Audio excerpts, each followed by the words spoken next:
Ano kung habang bumabiyahe ka ay biglang umilaw ang pulang battery symbol sa dashboard? Marami ang agad nag-aakala na ubos na o sira ang battery.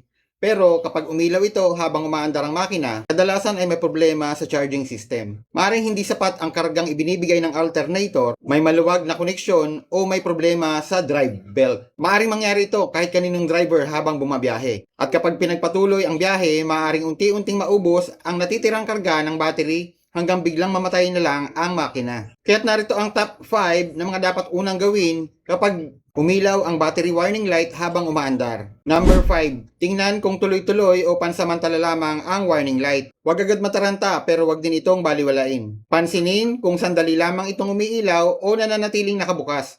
Obserbahan din kung humihina ang headlights, kumukurap ang dashboard, bumabagal ang wiper o may ibang warning light na kasabay na lumalabas. Kapag tuloy-tuloy ang battery light, itinuturing itong seryosong babala at maaaring hindi na maayos ang pagkarga ng electrical system. Kaya ang tanong, kapag may warning light sa dashboard, agad mo ba itong pinapacheck o hinihintay mo munang mawala ng kusa? Number 4. Bawasan ang hindi kailangang electrical load. Habang naghahanap ng ligtas na lugar na paghihintuan, patayin muna ang mga accessories na hindi kinakailangan. Maaaring patayin ang aircon blower, sound system, charger, rear defogger, at iba pang malakas kumonsumo ng kuryente. Pero huwag patayin ang headlight kung madilim, umuulan, o kung kailangan ito para makita ka ng ibang motorista. Ang layunin ay makatipid sa natitirang karga ng battery habang inilalayo mo ang sasakyan sa mas delikadong bahagi ng kalsada.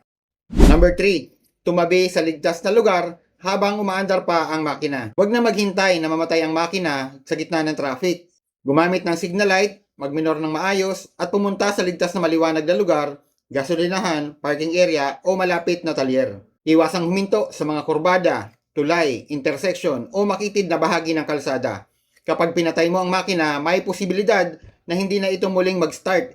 Kaya piliing mabuti kung saan ka hihinto. Kaya ikaw na nanonood, itutuloy mo pa ba ang biyahe kung malapit na ang destinasyon mo pero tuloy-tuloy ang battery warning light? Number 2. Kapag ligtas na, obserbahan ang belt at battery connections.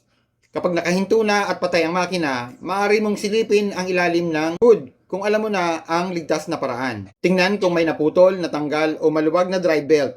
Sa ilang sasakyan, ang drive belt ang nagpapaikot sa alternator at maaari ring konektado sa ibang mahalagang bahagi. Silipin din kung maluwag o maraming korosyon ang battery terminals. Kapag humawak sa umiikot, mainit o exposed na electrical components, huwag ding magtanggal ng battery terminals habang umaandar ang makina para lamang subukan ang alternator. Maaari itong makasira sa electrical system. At ang number 1, huwag umasa sa pagpapalit agad ng battery. Ang battery warning light ay hindi otomatikong nangangahulugan na battery lamang ang sira. Maaaring alternator, voltage regulator, belt, fuse, wiring, terminal connection, o iba pang bahagi ng charging system ang problema. Kailangan itong masuri gamit ang tamang voltage at charging system test. Kapag humihina na ang ilaw, nagloko ang gauge, bumibigat ang manibela o tumataas ang temperature ng makina, huminto at huwag nang ipilit ang biyahe. Tumawag sa mekaniko, roadside assistance o towing service kapag kinakailangan. Mga ka-driver, kapag umilaw ang battery warning light habang umaandar,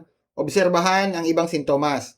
Bawasan ang electrical load, humanap agad ng ligtas na lugar, silipin ang belt at koneksyon kapag ligtas na, at ipatest ang buong charging system. Tandaan, maaaring maayos pa ang battery pero hindi na ito nakakatanggap ng sapat na karga. Kapag naubos ang natitirang kuryente, posible ring biglang mamatay ang makina.